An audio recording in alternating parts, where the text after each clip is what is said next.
Mahogany walls. A leather chair that sighed when Mr. Peterson leaned back. Paper edges bright under the lamp. My name is Dolores Henderson. I'm 65. I buried my husband 2 weeks ago. I told myself that silently while my son, my only child, stared past me at the stack of wealth my husband built. Mom, Darren said, voice smooth as a contract. You're already old. You don't need 42 million. Meadow and I do. We'll manage it. You should learn to earn your own money. It landed like a door slamming in a house I no longer recognized. Meadow's red lips tilted. Let's be practical, she said, tapping one manicured nail near the signature line. Small apartment, basic expenses, no stress. Her perfume was sharp. Her smile was sharper. That's your father's money? I managed, fingers tight around my purse strap. He left it to me. Technically, Meadow purred. But we'll take care of you. Bingo nights, medical bills. A laugh that didn't reach her eyes. Mr. Peterson shuffled pages, careful not to look at me, as if good manners could file down cruelty. Outside the door, high heels ticked across marble. Tick, tick. Time moving, choosing sides. Darren nudged a pen toward me, like a waiter sliding a bill. Be realistic, he said. I signed. 3 weeks later, she stood in my kitchen with a clipboard like a sheriff with a warrant. Movers wrapped my grandmother's bone china in newspaper, crumple, tape, box, as if legacy could be priced per pound. Sentimental value doesn't pay bills, Meadow said. These are assets now. My wedding ring became just a thing. 40 years. Just things. The apartment they picked was beige, stacked on beige. Beige walls, beige carpet, beige cabinets. A life toned down to nothing. I learned the sound of silence between phone rings. I learned how humiliation spreads when a church senior assistance program calls your friends before you do. Meanwhile, I watched my son at a Ferrari dealership. In someone else's photos, in someone else's world. That's when the cliff edge stopped being fear and started being resolve. Because grief, handled long enough, turns to steel.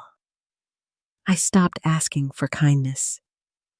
I started listening for truth. And truth has a sound. It's knuckles on a cheap apartment door at 7 a.m. 3 short knocks, then a pause, then a voice. Mrs. Dolores Henderson? My name is William Ashworth. I was your late husband's personal attorney. Air left the room. The beige seemed to blanch. In the mahogany office, my son told me to learn to earn. In the beige kitchen, a stranger in a navy suit opened a folder that would teach Darren what it costs to spend what was never his. Stay with me. Tell me which city you're listening from, so I know how far this story travels. Because what happens next isn't luck. It's love that planned ahead, and greed that walked straight into the paperwork. The knock still echoed when I pulled open the door chain. A tall man stood there in a navy suit pressed so perfectly it caught the weak morning light. His silver hair was combed back, his eyes sharp behind wire-rimmed glasses. He carried a leather briefcase that looked too dignified for the beige hallway. Mrs. Dolores Henderson? His voice was polite, but there was something heavy beneath it. Yes, I said, barely above a whisper. My name is William Ashworth. I was your late husband's personal attorney. May I come in? I stepped aside. The apartment smelled of instant coffee and yesterday's reheated soup. He looked around quietly, as though noting how far I had fallen from the home Harold and I once shared. Then he set his briefcase on my wobbly kitchen table, sweeping aside my stack of job applications, department stores, cashier positions, a Walmart greeter shift I could barely bring myself to circle. Mrs. Henderson, he said, I owe you an apology for not contacting you sooner. Your husband left very specific instructions. I was not to approach you until 6 months after his passing, unless certain conditions were met. My pulse stumbled. Conditions? He opened the case and withdrew a thick manila folder, laying it flat like a verdict. 2 years ago, Harold came to me privately. He was deeply concerned about your son, particularly after Darren married Meadow. He feared what might happen to you if Darren ever gained control of the estate. I couldn't breathe. The sound of Meadows' laughter, cold and glassy in the lawyer's office, replayed in my ears. Darren's words, "You're already old. Learn to earn," stabbed again, sharper now that I understood Harold had seen it coming. Mr. Ashworth adjusted his glasses. "Your husband created a secondary will, a conditional one. Darren was never told of its existence. For 6 months after Harold's death, Darren was tested without knowing it. If he treated you with kindness and ensured you were cared for, the inheritance would be permanently his. If he abandoned you, humiliated you, left you in distress, then everything would revert to you." The beige walls seemed to tilt. "And if he failed?" I asked. Mr. Ashworth's expression softened. "Then you would not only reclaim the original estate, but also additional assets Harold accumulated. Properties, investments, accounts, assets your husband concealed for your protection. By my calculations, the estate totals approximately $60 million. I covered my mouth. The air tasted metallic, like pennies. "$60 million? Mrs. Henderson," he continued. "I have monitored your situation as Harold requested. I know about the apartment, the church calls, Meadows' humiliation campaigns, Darren's indifference. Harold's fears were justified. The conditions have not been met. Everything now belongs to you." Tears blurred the edges of his face. Not joy, something deeper, darker, vindication. Proof that Harold had loved me enough to see what I could not. But even as the promise of justice flickered, the pain surged back. Because before any fortune, before any legal clause, I had lived those 6 months in exile. Beige exile. The apartment was a box stacked inside a bigger box. Beige walls, beige carpet. Even the kitchen cabinets beige, as if color itself had been stripped away. Every morning, I woke up disoriented, expecting to see the wallpaper Harold had chosen for our bedroom, or the roses blooming outside the window seat where I used to drink tea. Instead, I woke to a blank ceiling fan and silence. I tried to arrange the scraps Meadow deemed worthless, an old quilt, a few photo frames, Harold's dog-eared novels. But it was like planting a garden in concrete. Nothing rooted, nothing bloomed. Loneliness pressed in with a steady hand. My phone contacts stared back at me like museum relics. I called Eleanor once, fumbling through small talk until she reminded me about the spring gala at the country club. She laughed lightly when I stammered about changes in my life. I could not bring myself to say, "I can't afford the membership anymore. I am no longer Mrs. Henderson of the Henderson estate. I am just Dolores, in beige." I ended the call quickly, heat rising in my face. Public humiliation. The day at the grocery store nearly broke me. I stood in the cereal aisle, clipping coupons like a schoolgirl, when Janet Morrison, Patricia's daughter, spotted me. "Mrs. Henderson? I'm so sorry about Mr. Henderson. How are you?" Her kindness nearly undid me. I clutched the cart handle, forcing my lips into something like a smile. Then she leaned closer, her tone careful.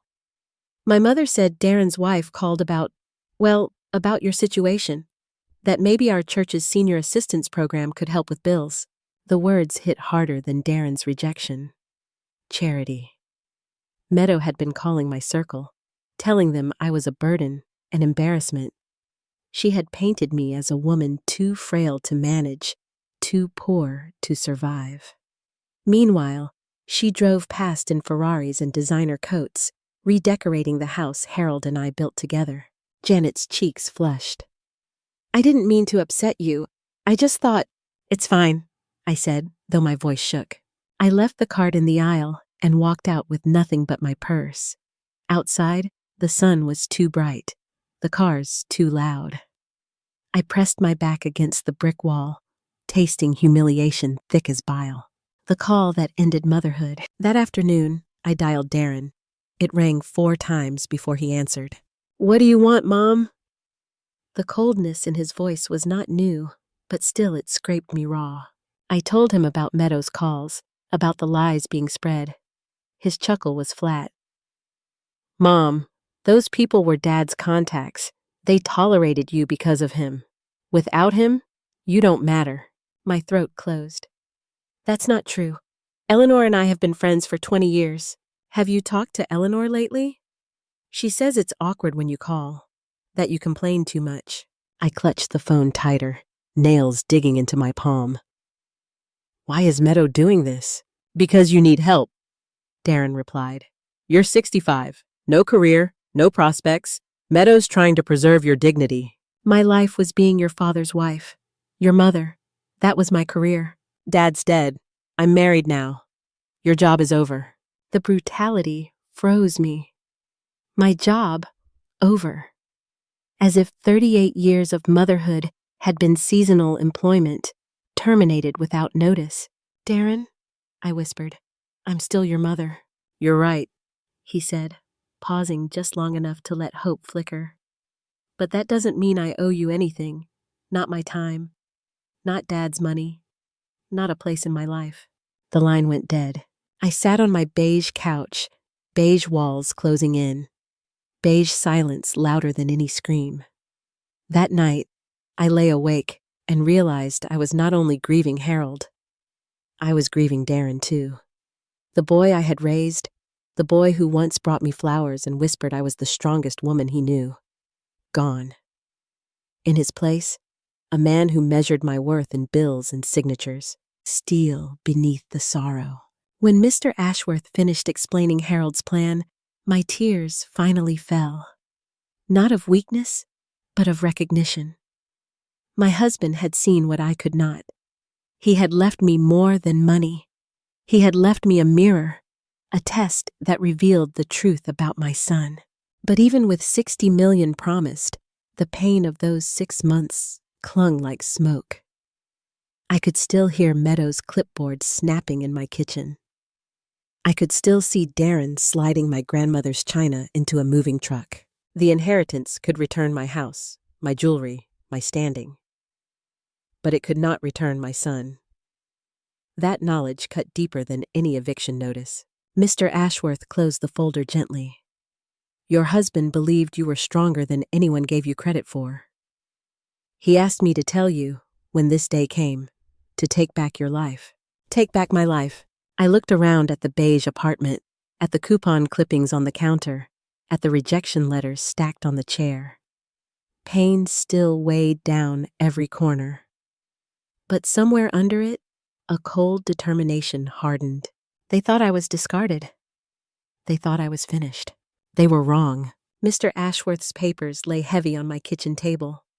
The beige walls, for once, didn't feel suffocating. They felt like witnesses. I signed the documents. Each loop of my pen sliced through Meadow's smug laughter, Darren's cold dismissals, the silence of friends who chose gossip over loyalty. By the time I placed the pen down, my hands no longer trembled. Harold had planned for this moment. Now it was my turn. Silence that sharpened. The first days after Mr. Ashworth's visit were oddly quiet. Too quiet, like the moment before a storm breaks. Darren and Meadow didn't know yet. Their world was still champagne bubbles and Ferrari leather. Mine was instant coffee and dollar store curtains. But under the beige, something sharp was forming. I reread Harold's letter until the ink smudged under my fingertips. You have always been the strongest person I know. Rebuild beautifully. Strength didn't feel like muscles or fire. It felt like stillness. The kind you hold in your chest when you're standing on a cliff, knowing the wind can't move you anymore. Their spending spree, Ashworth had given me reports. Pages of purchases Darren and Meadow had made with money that was never theirs. Bentley, Ferrari, Porsche. Rolex, Cartier, Van Cleef, and Arpels. 3 vacations, Tahiti, Amalfi Coast, Aspen. Renovations, marble counters, chandeliers, imported tiles shipped from Italy. I traced the numbers with my finger. $8 million in 6 months. And yet, Meadow had called my friends to tell them I couldn't afford groceries. She had staged me as a beggar so she could play the magnanimous hostess in a new dining room decorated with my grandmother's china. The hypocrisy burned. But I didn't slam doors or shout. I folded the papers neatly and slid them back into Ashworth's folder. Let them build higher. the fall would hurt more. Beige nights, steel mornings. At night, loneliness prowled. I'd lie in the narrow bed, ceiling fan ticking overhead, and imagine Harold sitting beside me, his hand warm, his voice steady. Dolores, patience. Let people reveal themselves. By morning, I carried that patience like armor. I clipped coupons. I walked past the country club without slowing down. I greeted my neighbors with small smiles. To them, I was another aging woman in an aging apartment. To me, I was a soldier biding her time. The hardest part wasn't the waiting. It was the memories. Every time I opened a can of soup, I remembered dinners at the oak table Harold had built with his own hands. Every time I folded laundry in that coin-operated machine, I remembered the cedar closets where Meadow now hung her gowns. Loss echoed in the small tasks, but pain can be polished into purpose if you hold it long enough. A humiliating phone call. The calm cracked one afternoon when my phone buzzed. Darren's name glared on the screen. My thumb hesitated before sliding to accept. "Mom," he said, panic threading his voice. "There's been some kind of mistake. Our accounts are frozen. The bank mentioned an attorney named Ashworth. Do you know anything about this?" The coffee in my cup rippled as I set it down. I inhaled slowly. "Yes, Darren, I know." "What do you mean you know?" "I know about the conditional will. I know the inheritance was never truly yours. I know you've spent $8 million that didn't belong to you." Silence. Then Meadow's shrill voice in the background, rage muffled, sharp like glass breaking. "That's impossible," Darren said. "Peterson read the will. You transferred it to us." "Your father set a test," I said evenly. "You failed it." He exhaled, ragged. "Dad wouldn't." "He did. He knew you better than I did." Meadow screamed something I couldn't make out. I pictured her pacing, nails digging into her perfect manicure. "Mom, you can't do this." Darren's voice cracked. "We have obligations, mortgages, payments." "Obligations you created with stolen money," I cut in. The phone trembled in my hand, but my voice didn't. Desperation at my door. Within the hour, fists pounded on my apartment door. I peeked through the peephole. Darren's face looked gray, sleepless. Meadow's mascara had streaked. "Mom, let us in," Darren pleaded. I left the chain latched. "We can talk through the door." Meadow's tone shifted to syrup. "Please, Mrs. Henderson, we're desperate. If you take the money, we lose everything." "Everything you bought with what wasn't yours," I said. Darren leaned close to the crack. "We'll make it right. Buy you a house. Give you an allowance." I stared at them through that narrow slit. Even at the edge of ruin, they thought it was about money. They still couldn't see it was about respect, about family. "You'll hear from the lawyers," I said quietly. "You have 30 days to vacate my house." "My house?" Darren whispered. "That's my childhood home, and the home where your father and I lived for 40 years, I answered. "He wanted it protected. He wanted me protected. Now it's mine again." I closed the door. Their fists thudded against the wood for minutes before silence finally returned. For the first time in months, I felt peace, waiting for justice. The weeks crawled forward. Court filings, asset freezes, appraisers cataloging everything Meadow had touched. Chandeliers, cars, designer gowns, all marked as debts to the estate. I walked the beige hallways differently now. My steps no longer shuffled. They rang. Neighbors began to notice. "Morning, Dolores," one man said, tipping his cap. "Morning," I answered, steady. In the mirror, I no longer saw a discarded widow. I saw a woman sharpening her silence into a blade. Return to the house. 60 days later, the house keys jingled in my palm.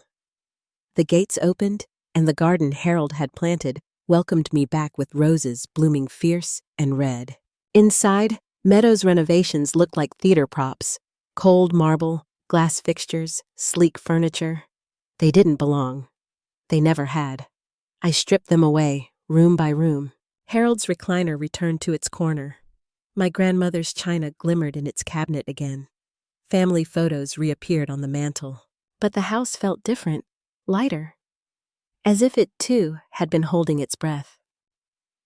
Friends and fractures. Eleanor Hartwell came calling. Her skirt smoothed nervously, her voice hesitant. I owe you an apology, Dolores. Meadow told us you were having a breakdown. I wanted to believe her. It was easier than asking questions. I studied her. A woman I had trusted for 20 years, who had chosen gossip over loyalty. What can I do to make it right? She asked. Nothing, I said. Just treat me as you did before, not as a charity case. Her eyes welled. She nodded. But trust, once cracked, never shines the same. Darren's collapse. Reports from Ashworth filtered in. Meadow had left Darren, filing for divorce and blaming him for everything. He now lived in a small apartment, working at a car dealership. At night, I thought of him. Not the man at my door begging for allowances. The boy with scraped knees. The boy who once whispered I was the strongest woman he knew. That boy was gone. But the ache of his absence still pulsed. The driveway, almost a year after Harold's death. I sat on the porch at dusk, book in hand, when Darren appeared. His clothes were wrinkled. His shoulders slumped. Hello, Mom, he said softly. Darren, you look happy. I am. He nodded, eyes down. I've been thinking about Dad, about what he did, about why. I closed my book. And what conclusion did you reach? That he knew me better than I knew myself. That he saw who I was becoming and tried to protect you. His voice cracked. And I failed. Spectacularly. He sat on the step, shoulders sagging. I ruined everything. Meadow's gone. I ruined my own life, our family. I studied his face, searching for manipulation, for the practiced guilt I'd learned to expect. But there was something different. Defeat that seemed real. I don't expect forgiveness, he said. I just wanted you to know I understand now, and I'm sorry.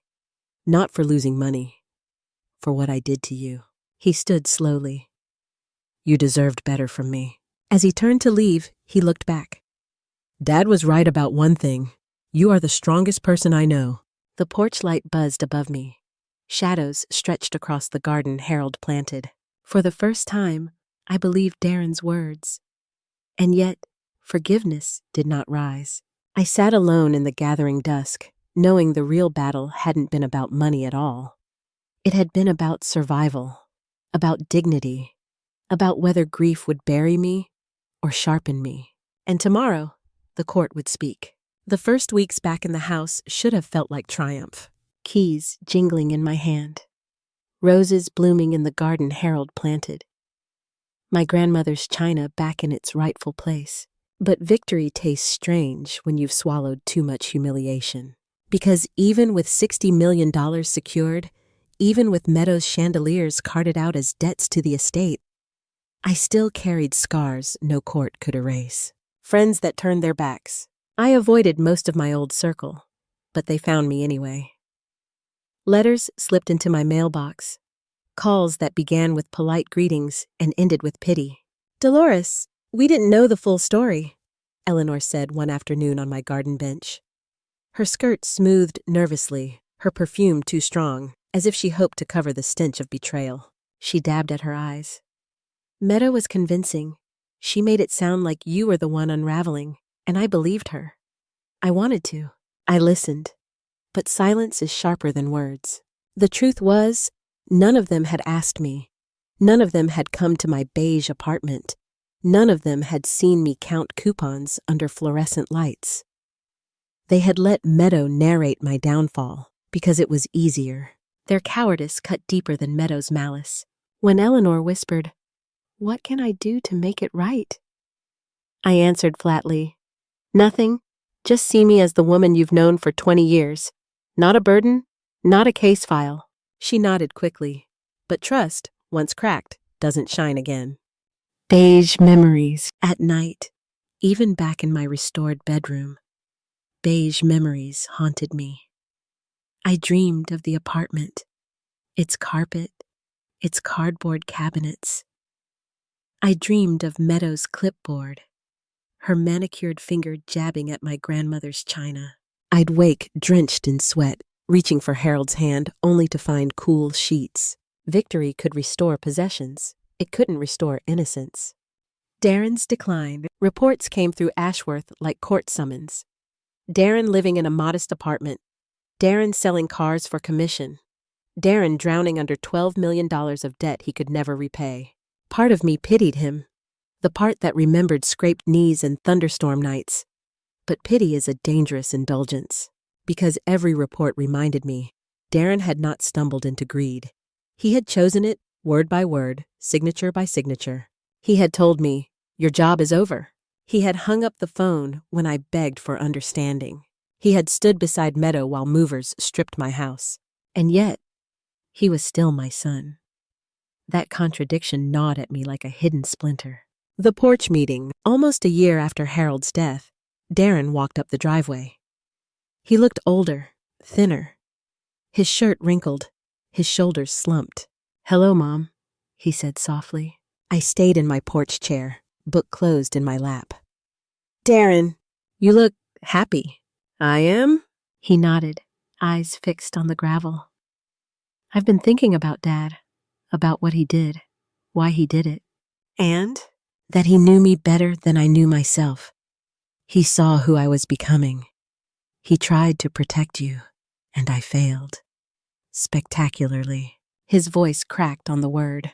He lowered himself onto the bottom step, as though weighed down by years instead of months. "I ruined everything. Meadow's gone. I ruined my own life. Our family." I searched his face for the practiced guilt I had learned to expect.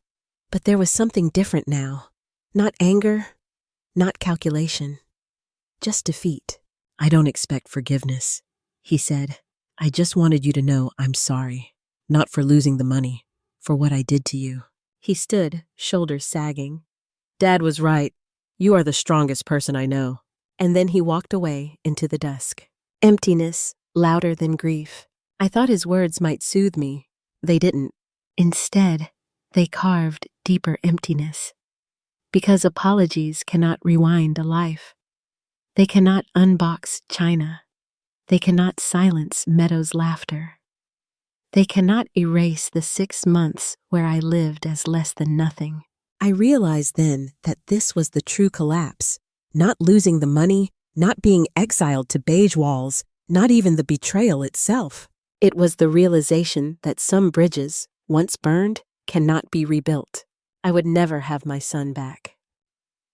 The weight of community. News spread, of course. Country club whispers turned into front-page gossip. "Widow wins back estate after son's betrayal." My name passed across tongues like expensive wine. Neighbors peered over hedges. Clerks at the grocery store stared. Some congratulated me, their smiles too wide, too curious.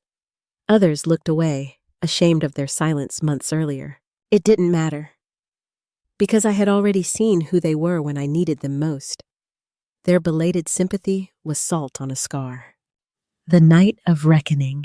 3 nights after Darren's porch visit, I sat in Harold's study with a lamp casting golden circles on the mahogany desk.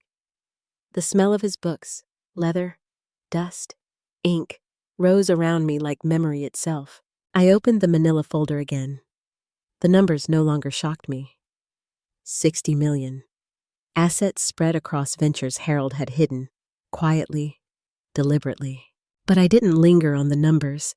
I lingered on his handwriting in the letter he left me. The money is just money. You are irreplaceable. And for the first time, I believed him. What broke me, still, there was one fracture I couldn't mend. Late one evening, while organizing Harold's papers, I found Darren's kindergarten drawing. Crayons on yellowed paper. Stick figures of him between Harold and me, all holding hands, smiling. Above it, in messy letters, my family. I pressed the paper to my chest and sobbed harder than I had at Harold's funeral. Because in that drawing, Darren had once believed we were enough. That love was wealth. That family was fortune. And now? Now my son stood alone in a gray apartment, a man stripped of both money and meaning. The drawing slipped from my fingers, landing face up on the desk. A cruel mirror of everything lost. Steel from the wreckage. But grief has its limits. You can only collapse so many times before the ground hardens beneath you. The beige walls, the phone calls, the public humiliation. Darren's words, "Your job is over." All of it forged me like fire for steel. I wiped my face, squared my shoulders, and whispered into Harold's empty study. They underestimated me. And in that whisper, I heard the outline of what was coming next. Because collapse is only the prelude. The real story was about to begin. The day the bank froze their accounts, my phone rang at 7 a.m. sharp. Darren's voice, once cold, once dismissive, was cracked and frantic. "Mom, we need to talk. There's been some mistake with Dad's estate. The bank's saying the inheritance is under review. They won't release funds. They mentioned a lawyer named Ashworth. Do you know anything about this?" I let the steam from my coffee rise between us. "Yes, Darren," I said. "I know everything." Silence stretched so long I could hear Meadow shrieking in the background, her voice slicing through static. "What do you mean you know?" "I know the will was conditional. I know you failed. And I know you've spent $8 million of money that was never yours." I could almost see his face blanching on the other end of the line. That's impossible. Peterson read the will. You signed it over." "I signed papers transferring what I believed was a legitimate inheritance. But since the conditions weren't met, those papers are worthless." The unraveling. Within hours, there was pounding at my apartment door. The peephole framed them like actors in a tragedy. Darren gaunt, eyes hollow, Meadow wild, her eyeliner smeared into bruised shadows. "Mom, open the door. We need to talk like a family," Darren begged. I left the chain latched. "We can talk through the crack." Meadow's voice pitched higher, desperation disguised as charm. "Please, Mrs. Henderson, we've got payments due, mortgages. If you take everything back, we'll lose the house. The cars, everything." "Everything you bought with stolen money," I corrected. Darren pressed his forehead against the doorframe. "I'll fix this. We'll buy you a house. We'll give you an allowance. Comfortable? Safe?" "An allowance?" I almost laughed. "With my own money?" "It doesn't matter whose money," Meadow snapped, mascara streaking down her cheek. "What matters is we all benefit." And there it was, the core of her. Still bargaining, still calculating, still blind to the fact that this was never about numbers. "You'll hear from my lawyers," I said. "You have 30 days to vacate my house." Darren's voice cracked. "That's my childhood home. And the home where your father and I built 40 years together. He meant for it to protect me, not to bankroll your greed." I shut the door. Their pounding echoed down the hallway long after they left, but for the first time, I wasn't afraid of the noise. Court in motion. Ashworth moved swiftly. He filed the conditional will, attached Harold's meticulous documentation, and froze every account tied to Darren and Meadow. Court notices went out. Summons arrived. Their lawyers scrambled, shouting fraud, manipulation, undue influence. But Harold had thought ahead. Every suspicion, every clause, every concern had been notarized, witnessed, filed. Watching Meadow's legal team flail was like watching a glass tower crack from the inside, shiny on the surface, doomed beneath. Meadow's last performance. At the first hearing, Meadow swept into the courtroom in designer black, veil draped like a widow in a magazine spread. Her heels clicked sharp across the marble. She even dabbed her eyes for the cameras. "Mrs. Henderson manipulated her husband," she declared to reporters. "She poisoned him against his own son. This is elder abuse." I sat quietly at the table beside Ashworth, wearing Harold's pearl necklace. I didn't need a veil. My grief was etched in wrinkles deeper than silk could cover. Inside the courtroom, Meadow performed again. She preyed on Harold's illness, she told the judge. Turned him against family, against blood. Ashworth slid forward Harold's records, dated 2 years before any illness, signed in the steady handwriting Meadow had never seen. Witness statements, notarized seals. The judge's gavel struck. Motion denied. Meadow's face cracked for the first time. Darren's silence. Darren spoke little in court. He let Meadow carry the theatrics. But I caught him looking at me once, across the aisle. His eyes were rimmed red, not with anger, but with something emptier. Regret, maybe, or shame. But silence doesn't repair betrayal. The debts mount. One by one, the luxuries toppled. The Porsche repossessed. The Bentley hauled away on a flatbed. The chandeliers Meadow imported, cataloged, appraised, sold to cover debts. Even the marble counters were tallied as estate liabilities. Their debts ballooned to $12 million. The original $8 squandered plus interest, fees, penalties. Ashworth called it reconciliation of assets. I called it justice. A house reclaimed. 60 days later, I stood at my own front door again.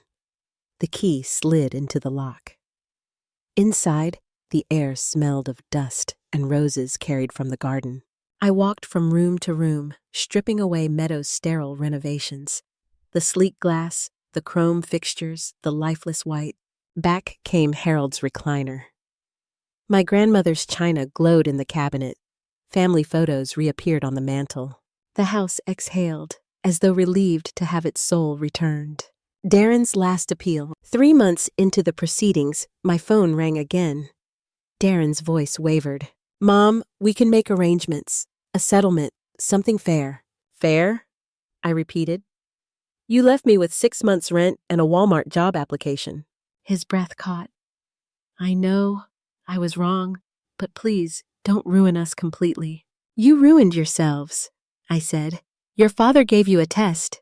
You failed." There was silence, then a whisper. "You really hate me." I closed my eyes. "No, Darren, I don't hate you. I mourn you." Meadow unmasked. By the 4th month, Meadow abandoned him. She filed for divorce, blaming Darren for everything. She moved back in with her parents, claiming she was misled.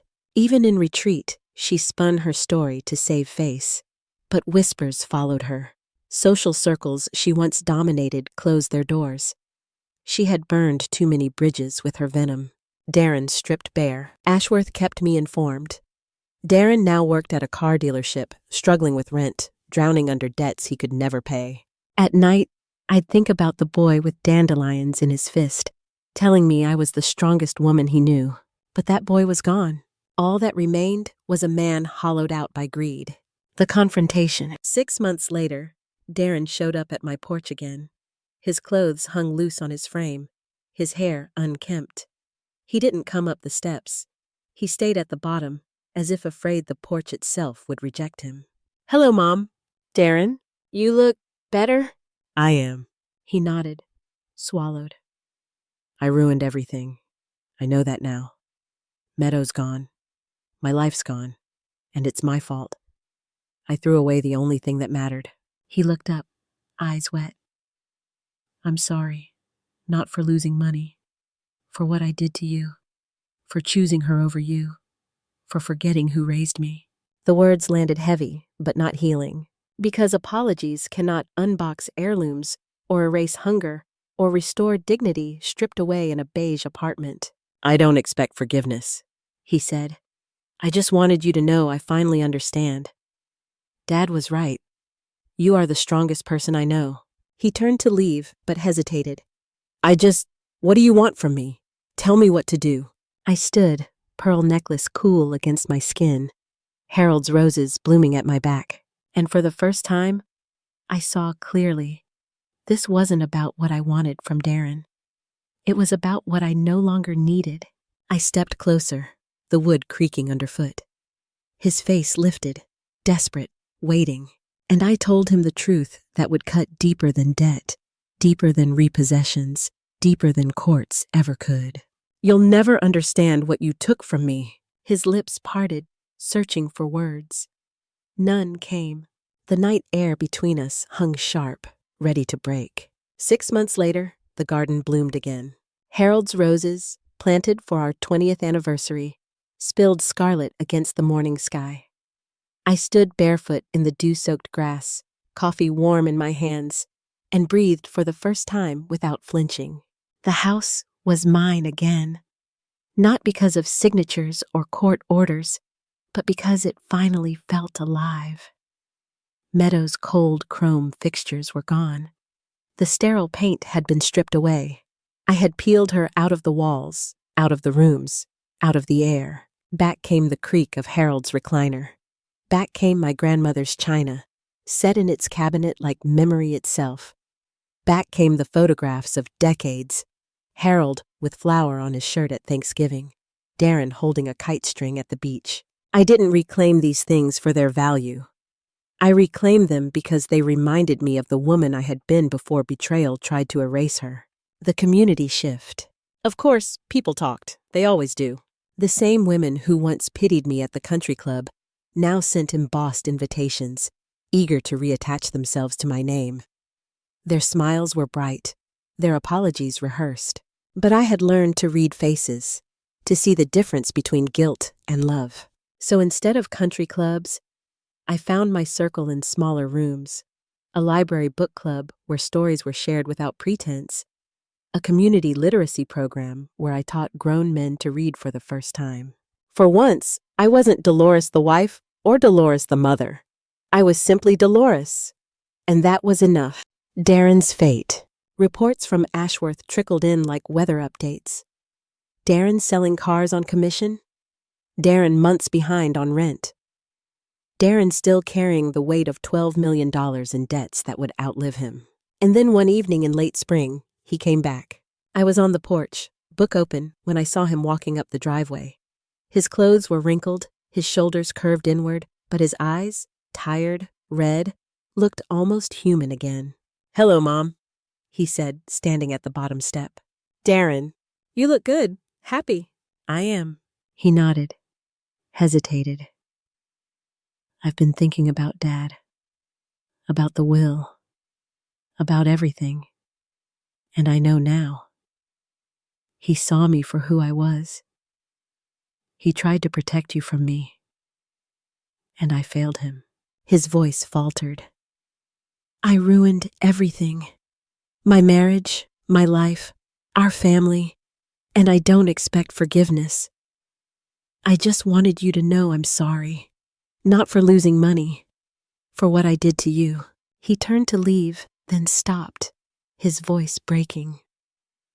"Dad was right about something else. You are the strongest person I know." I watched him disappear into the twilight. My chest tightened with sadness, but not grief. Some bridges, once burned, cannot be rebuilt. Freedom in solitude. That night, I sat in Harold's study, his books lining the shelves, the letter he left me folded in my drawer. "The money is just money. You are irreplaceable." For so long, I had defined myself through roles: wife, mother, hostess. Then I had been reduced to nothing, an old woman in a beige apartment stripped of dignity. But here, at 66, I had finally found the one role I had never played: myself. I traveled to places Harold and I once dreamed of. I hiked trails where pine needles whispered underfoot. I stood before oceans, letting salt spray claim my hair.